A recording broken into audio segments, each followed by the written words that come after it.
자, 우리 믿음으로 함께 고백하고 하나님 주신 말씀 은혜를 함께 나누겠습니다. 믿음으로 고백할 때에 주는 그리스도시며 살아계신 하나님의 아들이심을 우리가 믿음으로 함께 고백하고 오늘 하나님 주신 말씀 나누겠습니다. 고백하겠습니다. 주는 그리스도시요 살아계신 하나님의 아들이십니다. 네. 자, 주는 그리스도시며 살아계신 하나님의 아들이심을 우리가 믿는 믿음 가운데서 오늘 하나님께서 주신 이 말씀의 은혜 함께 나눕니다. 마태복음 28장 1절부터 20절까지의 말씀을 통해서 부활의 깊은 의미를 다시 한번 나눠보면서 주의 말씀의 은혜를 함께 나눕니다. 마태복음 28장 1절부터 20절까지의 말씀을 제가 읽겠습니다. 안식일이 다 지나고 안식 후 첫날이 되려는 새벽에 막달라 마리아와 다른 마리아가 무덤을 보려고 갔더니 큰 지진이 나며 주의 천사가 하늘로부터 내려와 돌을 굴려내고 그 위에 앉았는데 그 형상이 번개 같고 그 옷은 눈같이 희거늘 지키던 자들이 그를 무서워하여 떨며 죽은 사람과 같이 되었더라. 천사가 여자들에게 말하여 이르되 너희는 무서워하지 말라. 십자가에 못 박히신 예수를 너희가 찾는 줄을 내가 아노라. 그가 여기 계시지 않고 그가 말씀하신 대로 살아나셨느니라. 와서 그가 누우셨던 곳을 보라. 또 빨리 가서 그의 제자들에게 이르되 그가 죽은 자 가운데서 살아나셨고 너희보다 먼저 갈릴리로 가시나니 거기서 너희가 배우리라 하라. 보라 내가 너에게 일렀느니라 하거늘 그 여자들이 무서움과 큰 기쁨으로 빨리 무덤을 떠나 제자들에게 알리려고 다름질할세. 예수께서 그들을 만나 이르시되 평안하냐 하시거늘 여자들이 나아가 그 발을 붙잡고 경배하니 이에 예수께서 이르시되 무서워하지 말라. 가서 내 형제들에게 갈릴리로 가라 하라. 거기서 나를 보리라 하시니라. 여자들이 갈 때에 경비병 중 몇이 성에 들어가 모든 된 일을 대제사장들에게 알리니 그들이 장로들과 함께 모여 의논하고 군인들에게 돈을 많이 주며 이르되 너희는 말하기를 그의 제자들이 밤에 와서 우리가 잘 때에 그를 도둑질하여 갔다 하라. 만일 이 말이 총독에게 들리면 우리가 권하여 너희로 근심하지 않게 하리라 하니 군인들이 돈을 받고 가르친 대로 하였으니 이 말이 오늘날까지 유대인 가운데 두루 퍼지니라. 11 제자가 갈릴리에 가서 예수께서 지시하신 산에 이르러 예수를 배웠고 경배하나 아직도 의심하는 사람들이 있더라. 예수께서 나와 말씀하여 이르시되 하늘과 땅의 모든 권세를 내게 주셨으니 그러므로 너희는 가서 모든 민족을 제자로 삼아 아버지와 아들과 성령의 이름으로 세례를 베풀고 내가 너희에게 분부한 모든 것을 가르쳐 지키게 하라. 볼지어다 내가 세상 끝날까지 너희와 항상 함께 있으리라 하시니라. 자, 오늘 마태복음 28장 1절부터 20절 말씀은 우리에게 그 예수님의 부활하신 그 장면을 이렇게 그두 명의 여인들의 증거하는 그런 모습 가운데 우리에게 그려내고 또 알려주고 있습니다. 자, 오늘 이 말씀을 통해서 우리가 예수님의 부활이 우리에게 주는 메시지가 과연 무엇인가라는 것을 조금 좀 더 깊은 의미에서 좀 나눠보기를 원합니다. 우리가 지금까지 믿음 생활을 하면서 또 예수님의 부활하신 이 이야기는 그 매해 또 특별히 부활주의를 맞이할 때마다 나누게 되어지는 어떤 정해진 토픽이었죠. 또 물론 우리가 하나님의 말씀을 나누면서 예수님의 부활의 이 소식은 우리가 중간중간에 하나님의 말씀을 나누면서 많이 나누었던 말씀이 바로 예수님의 부활에 관한 말씀이에요. 자, 그래서 우리가 그 말씀을 수많은 기회에 나누는 동안에 우리가 알고 있는 예수님의 부활 사건은 우리에게는 참 자세하게도 또 알려져 있고 또 많이 그 풍부한 내용으로 예수님의 부활에 대한 내용을 다 알고 있어요. 자, 그러다 보니 이 말씀이 너무나 우리에게 익숙해지고 또 때로는 식상하다라고까지 느껴질 정도로 또 너무나 익숙한 말씀이라 해서 그 말씀을 들을 때마다 어떤 큰 감흥과 감동이 없는 듯한 그런 아쉬움이 조금 있어요. 자, 그러나 이 말씀을 우리가 나누면서 예수님의 부활의 사건에 대한 내용을 뭐 잘 알고 있다라고 생각을 해요. 자, 그런데 오늘 이 말씀, 마태복음 28장 1절부터 20절 말씀을 우리가 함께 나누면서 또 특별히 고린도전서 15장의 말씀과 함께 병행하면서 하나님께서는 이 예수님의 부활하신 부활케 하시는 이 사건을 통해서 우리에게 어떤 메시지를 전달하시는 것일까? 라고 하는 그 질문에 답을 해 가면서 오늘 본문의 말씀을 나눠보기로 합니다. 자, 오늘 이 본문의 말씀 1절에 보면 안식일이 다 지나고 안식 후 첫날이 되려는 새벽에 막달라 마리아와 다른 마리아가 무덤을 보려고 갔다라고 하는 그 상황적인 설명이 기록이 되어져 있습니다. 여기 보면 그 하나님께서 그 예수님의 죽음 가운데서 부활하게 하시는 하나님의 일을 행하신 그때에 이 두 여인, 마리아라고 하는 동일한 이름을 가지고 있는 이 두 여인이 예수님의 죽으시고 장사되어서 무덤에 갇힌 그 장소를 찾아 나가는 그 가운데 예수님의 부활하신 사건을 첫 번째 목격하는 증인들로 나타납니다. 자, 이 부활의 사건, 예수님께서 죽은 자 가운데서 부활하셨다라고 하는 이 부활의 사건은 도대체 우리에게 어떤 메시지를 주는 것일까라고 하는 것을 좀 생각해 볼 때에 우리가 먼저 나눠볼 수 있는 것은 무엇이냐면 바로 하나님의 주권에 관한 말씀의 내용일 것입니다. 고린도전서 15장 14절부터 15절에 보면 하나님께서 예수 그리스도를 죽은 자 가운데서 살리셨다라고 하시는 말씀이 나옵니다. 여기 그리스도께서 만일 다시 살아나지 못하셨으면 우리가 전파하는 것도 헛것이요 또 너희 믿음도 헛것이며 또 우리가 하나님의 거짓 증인으로 발견되리니 우리가 하나님이 그리스도를 다시 살리셨다고 증언하였습니다. 만일 죽은 자가 다시 살아나는 일이 없으면 하나님이 그리스도를 다시 살리시지 아니하셨느니라. 자, 여기 14절 15절 말씀에 보면 하나님께서 예수 그리스도를 죽은 자 가운데서 살리셨다라고 하시는 말씀이 있습니다. 예수님께서 십자가 위에서 죽으시고 인류의 모든 죄를 짊어지시고 하나님께 그의 피로써 우리의 죄에 대한 값을 갚으시는 그런 모습 안에서 십자가 위에서 죽으셨지. 그리고 그 죽은 자 가운데서 하나님께서 예수 그리스도를 살려내시사 부활의 생명에 이르게 하시고 단순히 예수의 부활하신 그 생명에서만 끝나는 것이 아니라 죽은 자 가운데 우리를 그리스도 예수와 함께 살려내시기 위하여 예수 그리스도를 반드시 죽은 자 가운데 내어주시고 그곳에서 하나님께서 예수를 죽은 자 가운데서 살려내셨다라고 하는 이 부활에 관한 메시지가 이 고린도전서 15장 14절 15절에는 이렇게 기록이 되어져 있어요.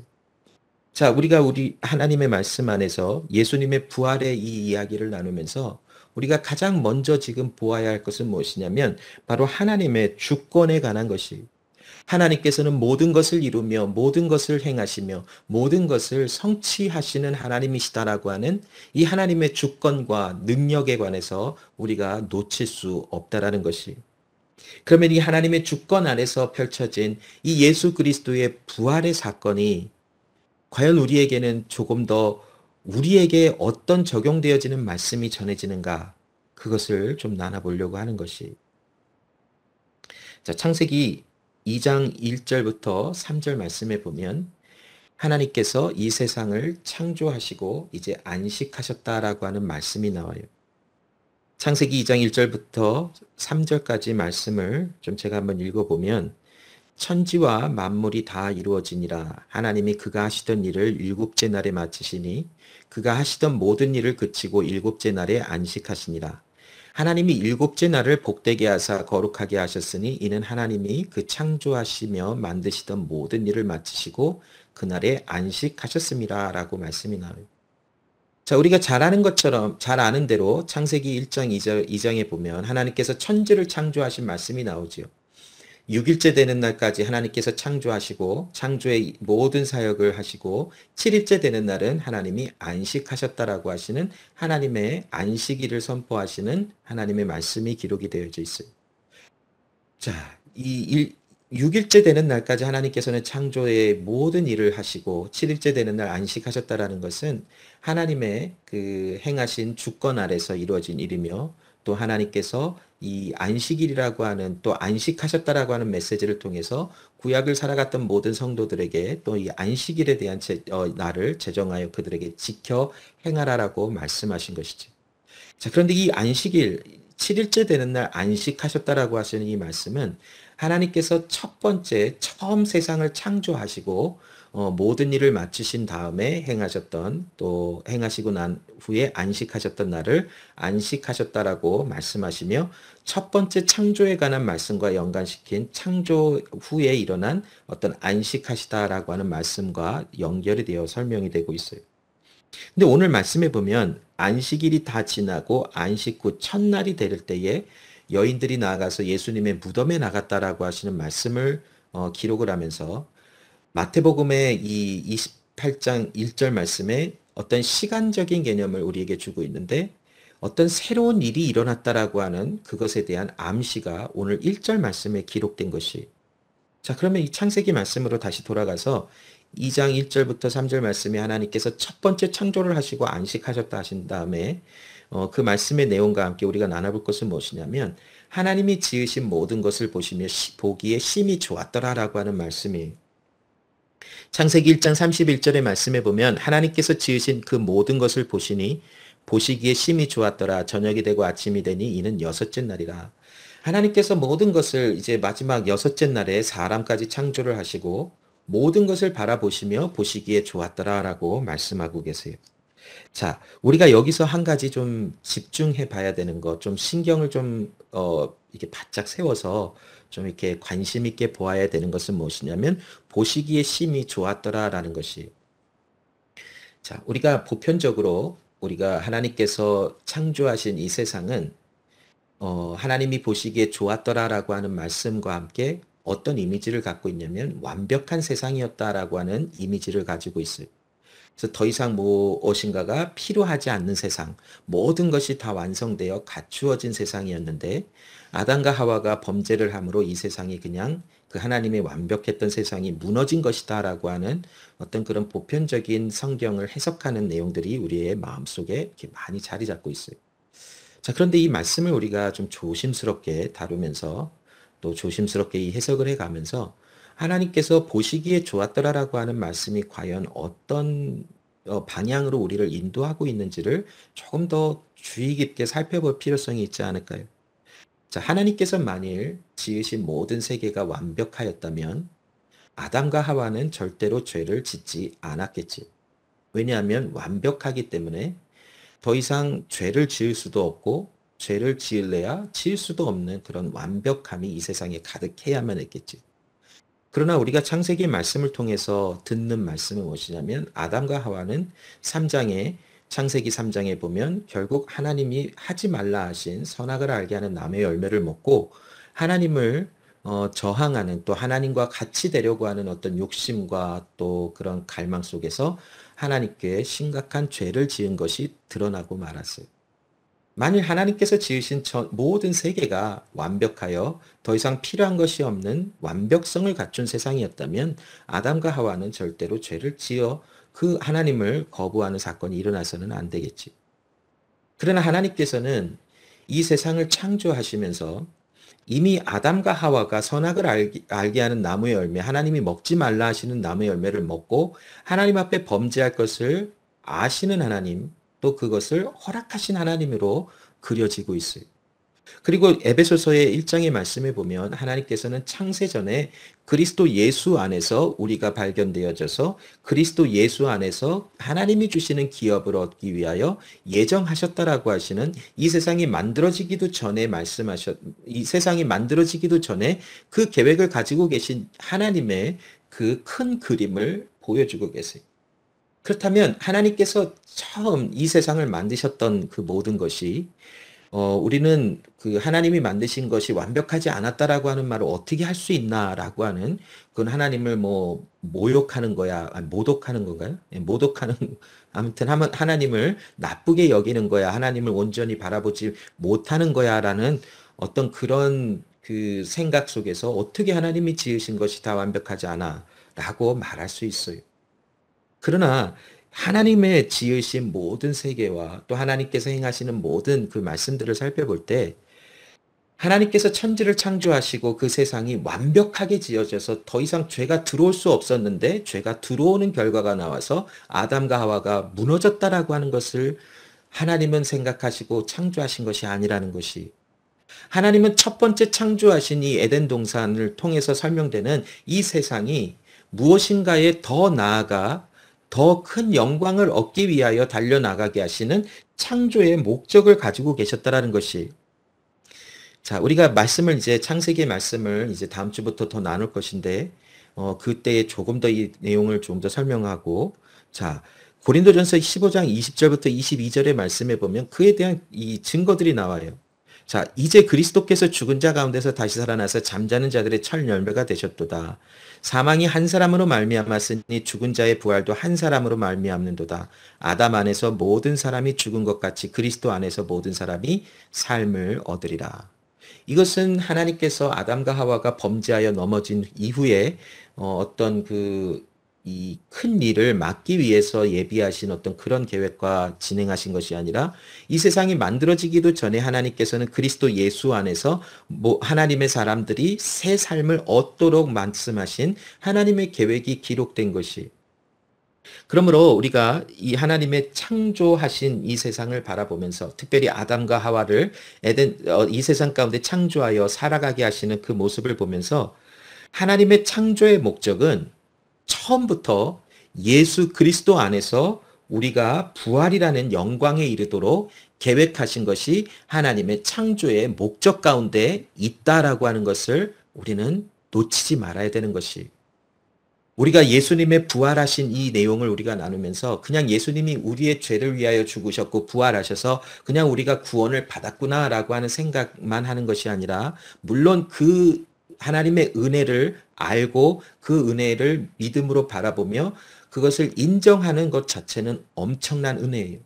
그런데 그것을 조금 더 깊게 나가서 하나님께서 이 하나님의 아들 예수 그리스도 안에서 우리를 하나님의 부활의 그 아들의 영광에 이르도록 하시는 하나님의 계획이 창세 전부터 있었다라고 하는 이 사실을 안다라는 것은 굉장히 큰 은혜와 또 하나님의 말씀하신 바를 더욱더 조금 더 깊은 의미에서 알 수 있는 기회가 될 줄로 믿어요.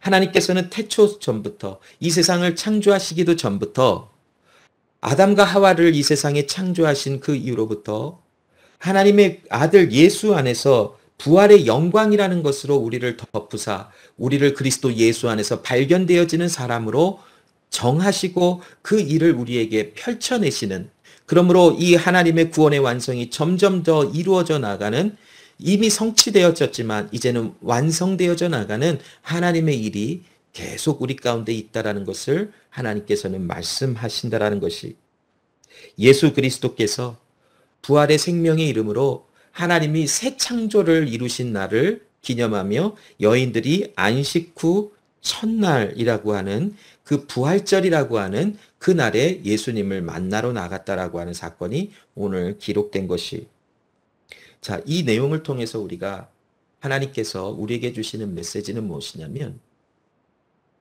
거룩하신 하나님, 모든 주권을 갖고 계신 하나님께서 하나님이 이루실 일이 이러하다라는 것을 우리에게 알려주시면서 우리에게 소망을 주시는 것이, 여러분 생각해 볼까요? 아무 능력이 없고 아무 일을 행할 수 없는 사람이 그냥 말만 잘해서 어떤 사람에게 이렇게 말해요.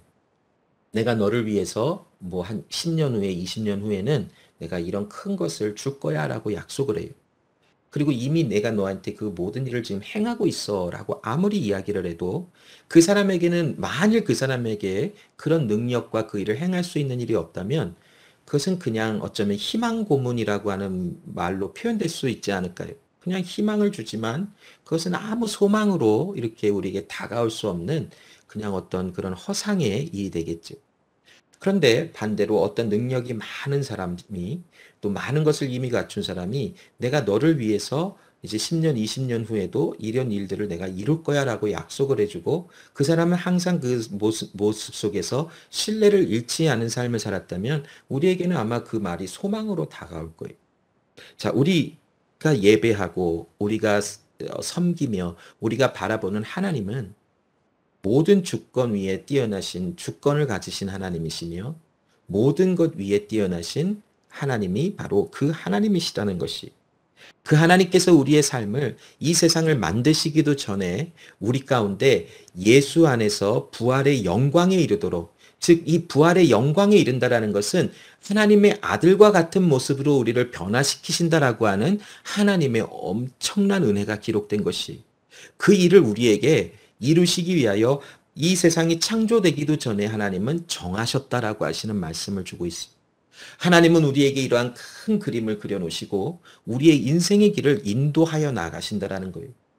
우리가 그 하나님을 알고 그 주권을 가지신 하나님, 능력이 심히 크신 그 하나님을 우리가 믿으며 살아가며 나갈 때에 하나님께서 우리에게 알게 해주신 이 부활의 내용은 우리에게 큰 소망을 줄 수밖에 없어요. 여러분, 어떤 드라마를 보거나 아니면 어떤 운동 경기를 볼 때에 그 결말이 다 나와져 있어요. 우리는 어떤 그 일을 재방송을 보거나 또 다시 누군가로부터 그 내용을 결말을 듣고 드라마를 볼 때에 아무리 여러 가지 우여곡절의 길을 걸어가는 어떤 주인공의 삶이 그려져도 그 사람의 끝은 굉장히 이렇게 기쁨과 즐거움과 환희가 넘치는 삶으로 마감을 한다, 맞춰진다라고 하는 내용을 다 이미 알고 있다면, 또 이미 그것이 방송이 되어지고 모든 사람이 다 그것을 보았다면, 우리가 그 재방하는 방송을 보면서 아무리 그 사람이 힘들고 어려운 삶을 살아가도 이 사람의 결론은 결국 좋게 나오겠다라고 하는 어떤 그런 기대감을 가지고 보겠지요.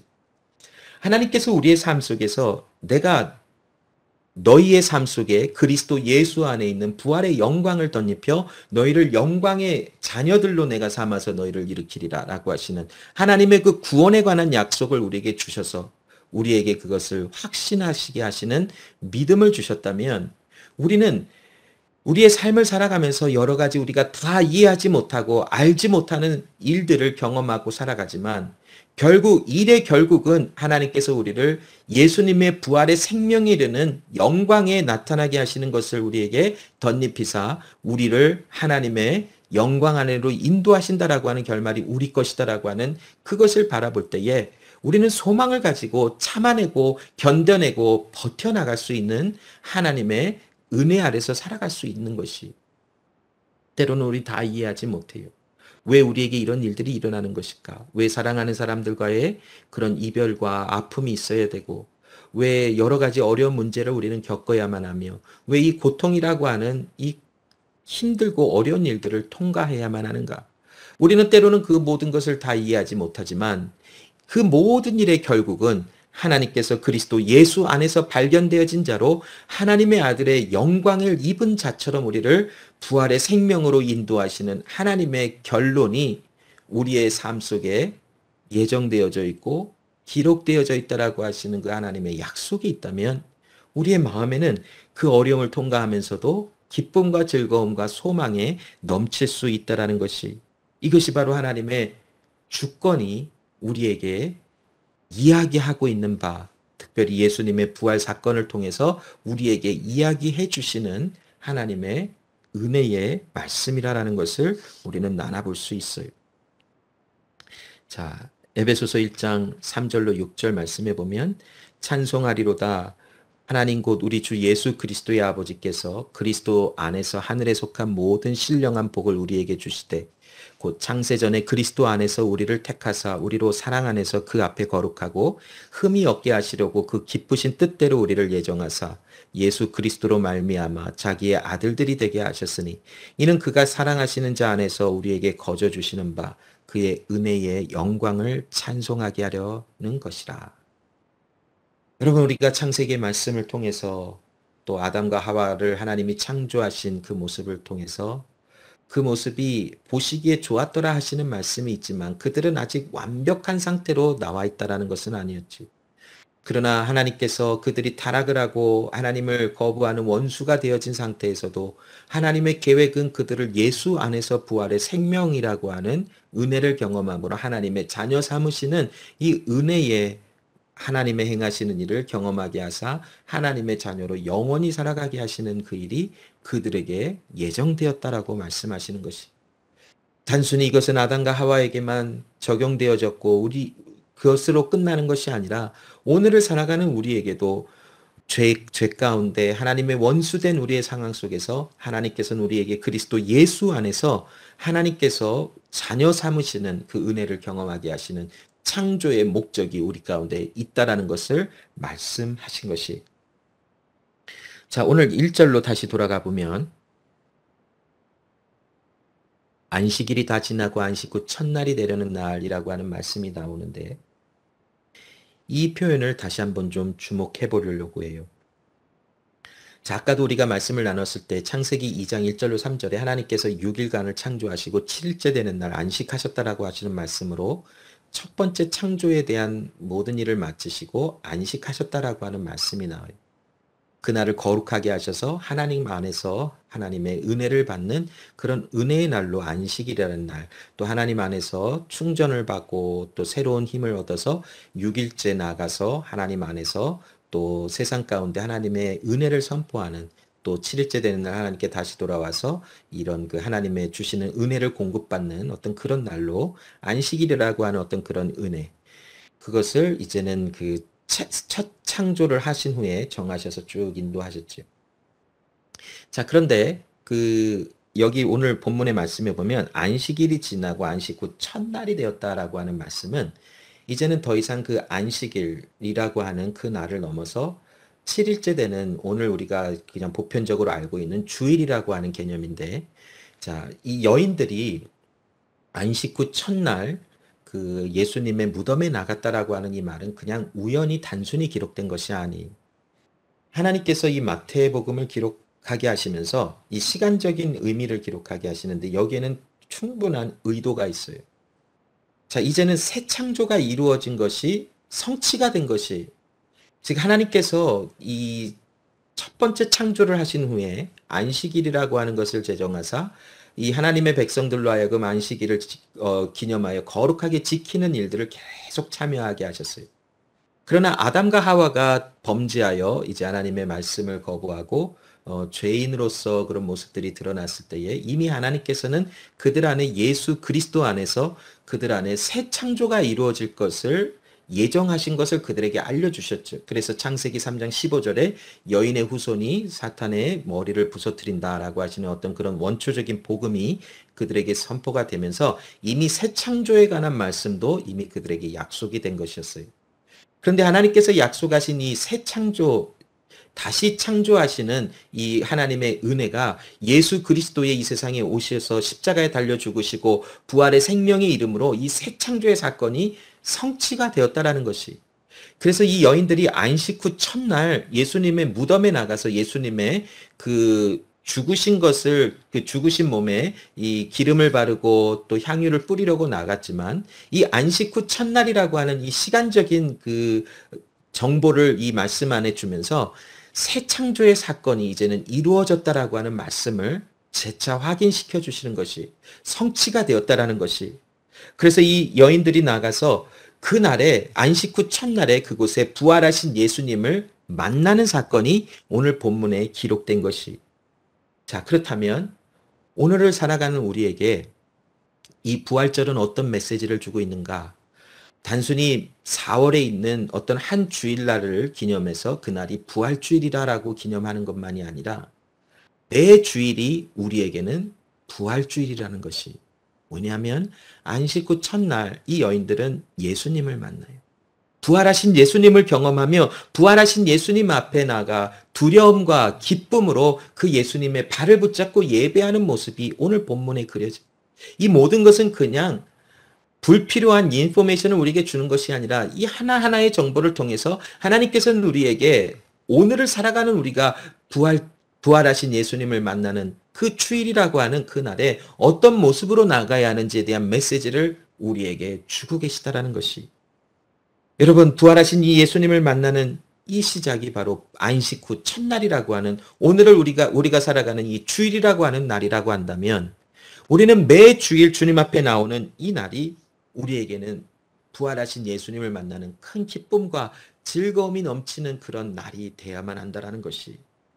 부활을 선포하는 우리에게 새로운 창조된 첫날을 기념하면서 그 하나님 앞에 나와서 기쁨과 즐거움으로 예배하는 것이 매주일 있는 이 바로 예배, 바로 이것이 바로 부활하신 예수님을 매주 만나는 그런 날이 돼야만 한다라는 것이, 이 새 창조가 선포되어지고 성취되어진 그날, 이 부활하신 예수님을 만난 이 두 여인의 마음의 반응은 큰 무서움과 큰 기쁨으로 가득 찼다라는 것이, 우리가 이 무서움과 큰 기쁨이라는 이 두 가지의 감정을 볼 때에 너무나 분명하게 드러나는 극적인 어떤 그 양쪽의 그런 그 감정의 상태를 나타내는 것이 있는데, 어떻게 이 여인들의 마음속에 한꺼번에 동시에 무서움과 큰 기쁨이 예수님의 부활의 소식을 듣고 나타났을까? 이것은 아마도 감당할 수 없는 어떤 너무나 큰 일, 또 너무나 큰 어떤 그런 너무나 위대한 어떤 일이 성취되었을 때 느껴지는 어떤 사람의 보편적인 감정일 것이다라고 이해할 수 있어요. 자, 큰 기쁨이 있어요. 그러나 무서움이, 두려움이 있었다라는 것은 어떤 누군가에 대한 존경과 또 누군가를 향한 어떤 높여드리는 어떤 그런 마음에서 나오는 그런 두려움 가운데, 그러나 그 대상을 만날 수 있다라는 어떤 큰 기쁨이 있는 것이, 이것은 하나님 앞에 쓰는 우리 모두에게 나타나는 그런 감정의 반응일 것이라는 것이. 자, 이 두 여인은 아직 예수님을 보지 않았어요. 부활하신 예수님을 보지 않았지만 천사가 와서 예수님의 부활에 대한 소식을 전해줬어요. 그러자 이들의 마음속에는 무서움과 큰 기쁨이 일어나면서 그 기쁜 소식에 대한 반응이 바로 이와 같이 나왔어요. 여러분, 오늘을 살아가는 우리에게도 예수님의 이 부활하신 이 사건, 부활의 큰 기쁨의 소식이 우리에게 들려올 때에 우리의 마음속에도 무서움과 큰 기쁨으로 가득해야만 하는 것이 당연할 것이라는 것이. 왜냐하면 부활의 메시지를 통해서 우리에게 주시는 것은 하나님이 창세전에 이루시고자 원하시는 이 창조에 대한 목적이 우리에게 증거되고 있기 때문이라는 것이.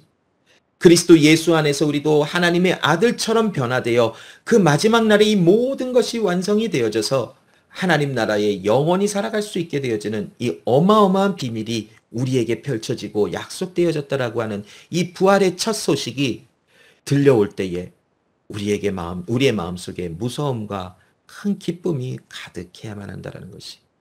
근데 오늘 이 말씀을 준비하면서 저에게 너무나 안타까운 것은 무엇이냐면, 내 마음에는 왜 이렇게 무서움과 큰 기쁨이 매 주일을 맞이하면서 이 여인들이 느끼고 있었고 반응하는 이 무서움과 큰 기쁨이 항상 충만하지 않을까라고 하는 그것에 대한 너무나 큰 안타까움과 아쉬움이 내 마음속에 가득하더라고요. 매 주일이 부활하신 예수 그리스도를 만나는 그런 복된 시간이며 그런 기쁨에 또한 두려움, 하나님께 경배하는 그런 시간이라면 내 마음속에는 왜 그런 큰 기쁨과 두려움이 왜 하나님 앞에서 없는 것일까? 너무나 안타까웠어요. 그 이유는 아마도 아직도 믿음이 연약해서이겠지요. 아직도 믿음이 더 충만하지 않았기에 그 하나님 앞에서 나를 향하신 하나님께서 나를 향하여 계획하시고 나에게 주시는 그 약속의 말씀이 이 세상 그 어떤 큰 것보다도 더 큰 기쁨과 그 이 세상 그 어떤 것을 더 높이는 것보다도 하나님을 더 높이는 것으로 온전히 다가오지 못하는 모습이 아직도 있는 모습이 너무나 애통해하며 가슴이 처지는 모습이 있더라고요. 여러분, 그러니 이 부활의 큰 소식, 이 은혜의 소식이, 기쁜 소식이 들려오는 이때에 우리는 매주일이 이 부활하신 예수님을 만나 그 앞에서 그 발을 붙잡고 가장 낮은 마음으로 하나님을 경배하며 예배하는 그 마음의 큰 기쁨과 그 경배에 두려워하는 마음이 우리 가운데 있어야만 한다는 것이. 여러분, 우리는 무엇을 가지고 고민합니까?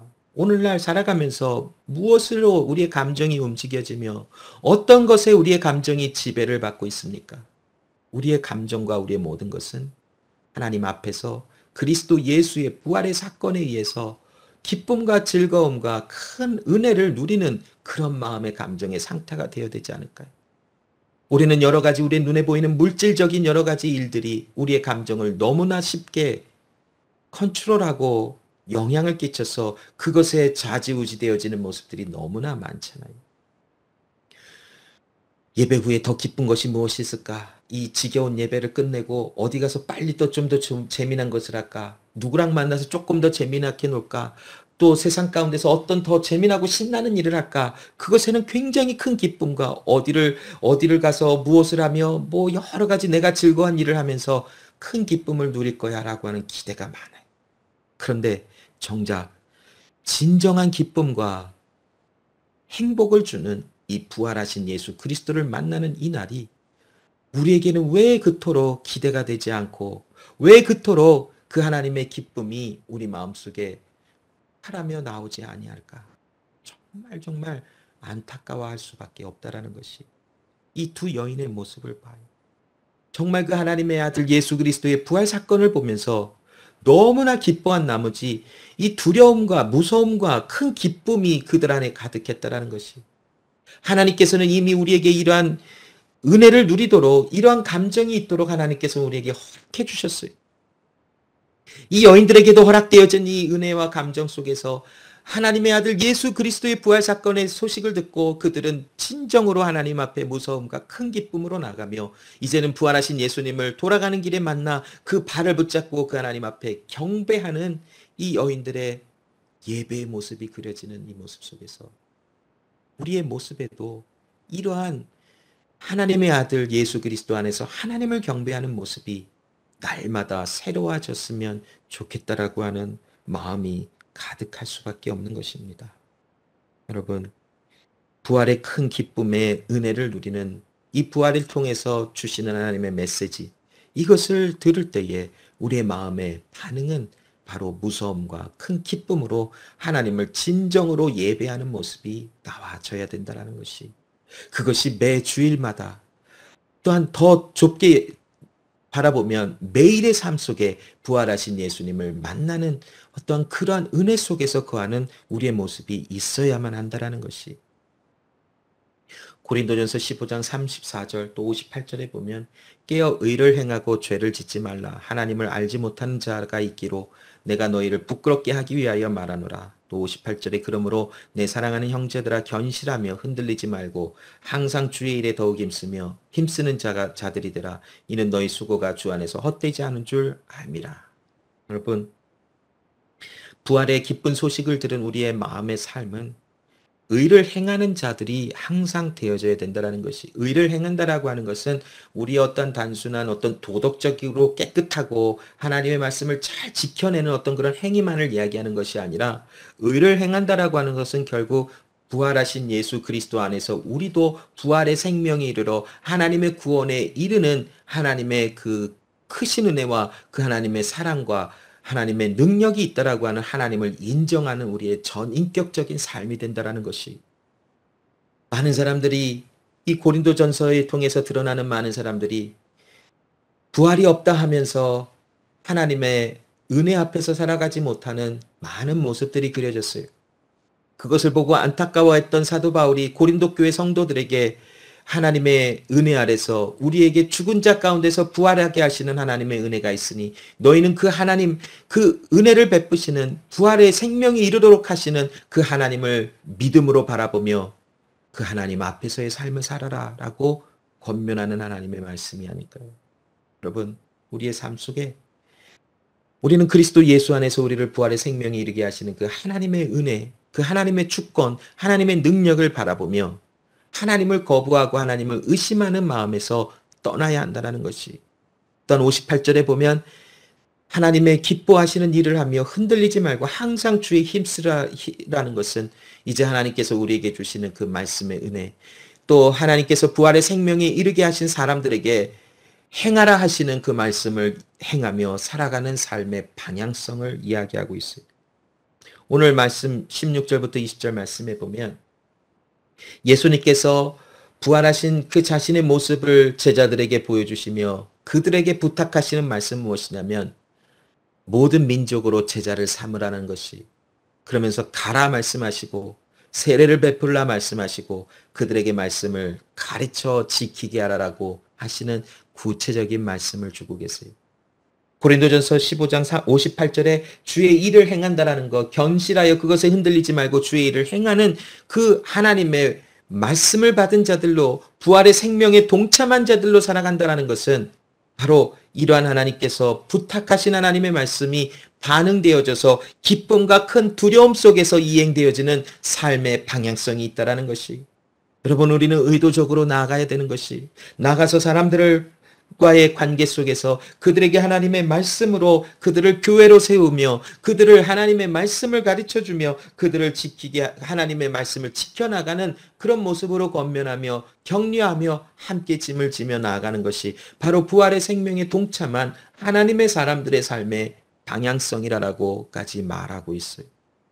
여러분, 우리의 삶 속에 가장 가치를 두는 것이 무엇입니까?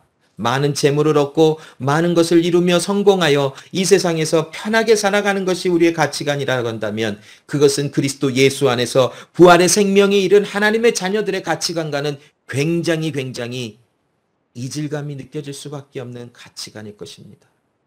하나님께서 우리에게 예수 그리스도 안에서 창세전부터 부활의 생명에 이르는 자들의 모습으로 살아나며 그려질 것을 목적하여 두시고 하나님이 세우셨다면, 우리 마음속에 있는 가장 중심의 큰 가치관은 바로 가서 가르치며 세례를 베풀며 모든 민족으로 그리스도 예수의 제자로 세워주는 그 일이 우리의 마음속에 가장 큰 가치관으로 또 하나님의 일로 자리 잡아야 된다는 것을 말씀하고 있는 것입니다.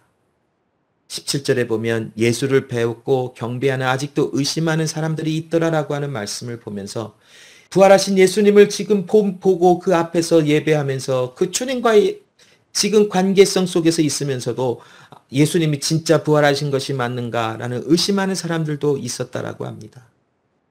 사람의 연약함을 그려내고 있어요. 이것이 조금 우리에게는 위로가 되는 것 같아요. 우리도 예수님의 부활하심을 분명히 믿는다고 해요. 그런데 우리의 일상적인 삶을 살펴보면 정말 예수님을 부활을 믿는 사람의 삶으로 살아가나?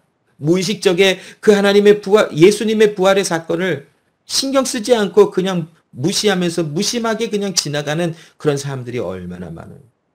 그러나 여러분, 결국 이 하나님의 자녀들로, 증인들로 부름을 받은 이 하나님의 사람들은 이들의 삶이 마치는 날까지 하나님이 맡기신, 분부하신 이 모든 명령이 그들의 삶을 통해서 점점 더 깊어져 가며 더 큰 은혜 속에서 이 일을 이행해 나가는 삶을 살아간 것을 목격할 수 있어요.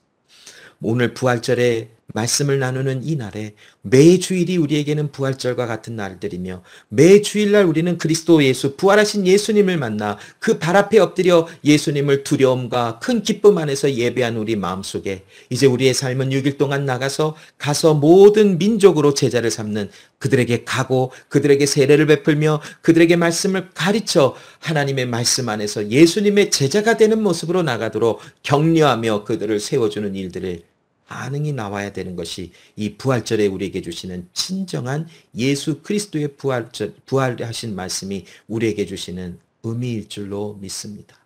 단순히 하나님께서 나를 위하여 예수를 죽이시고 부활하셔서 나를 살려내셨구나 해서만 그쳐지는 것이 아니라, 이 말씀은 분명히 우리의 마음속에서 확장되어져 우리의 삶을 변화시키며 우리의 마음속에 소망을 이끌어주며 모든 가치를 두지 말아야 할 것에서부터 우리를 구별하여 진정한 가치를 두고 살아가야 할 그 하나님의 말씀 중심으로 우리를 인도하시고 세우시는 하나님의 말씀에 대한 메시지가 이 부활하신 예수 그리스도의 말씀을 통하여 우리에게 메아리쳐 오는 것입니다.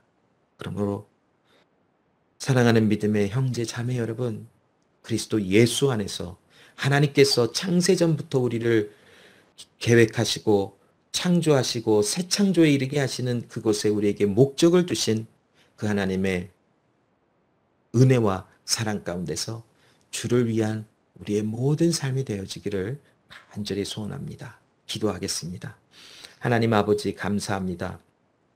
오늘도 그리스도 예수 안에서 하나님 부활하신 예수 그리스도의 그 놀라우신 소식 안에 들려오는 그 메시지의 은혜를 또한 나누게 하심을 감사합니다. 하나님께서 예수 그리스도를 통하여 우리에게 새 창조가 이루어지게 하시고, 이제 매 주일을 부활하신 예수님을 만나는 그런 복된 시간들로 감격과 기쁨과 하나님을 경외하는 마음으로 하나님 앞에 예배 드리게 하시는 하나님의 은혜를 이제는 경험하게 하시는 하나님, 우리의 모든 삶에 이제는 기쁨과 주님을 예배하는 마음의 반응이 항상 있게 하여 주사, 이제 하나님께서 말씀하신 모든 민족을 제자 삼아 하나님께서 세우시는 모든 은혜를 또한 선포하며 나아가는 우리 모든 한 사람 한 사람의 삶이 될 수 있도록 도와주시고, 하나님 우리의 삶 속에 하나님의 말씀이 아닌 다른 것에 가치를 두지 않게 하시고 오직 하나님의 말씀 중심으로만 살아가는, 하나님의 은혜 속에서 살아가는 우리 모든 삶이 될 수 있도록 역사하여 주시옵소서. 하나님 주신 은혜 감사함으로 우리를 구별하여 하나님께 드립니다.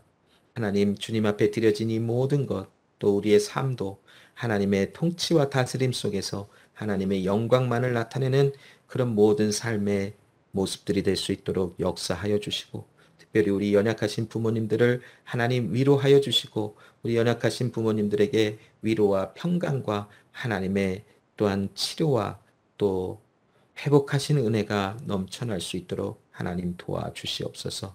감사드리며 살아계신 예수 그리스도 이름으로 기도합니다. 아멘.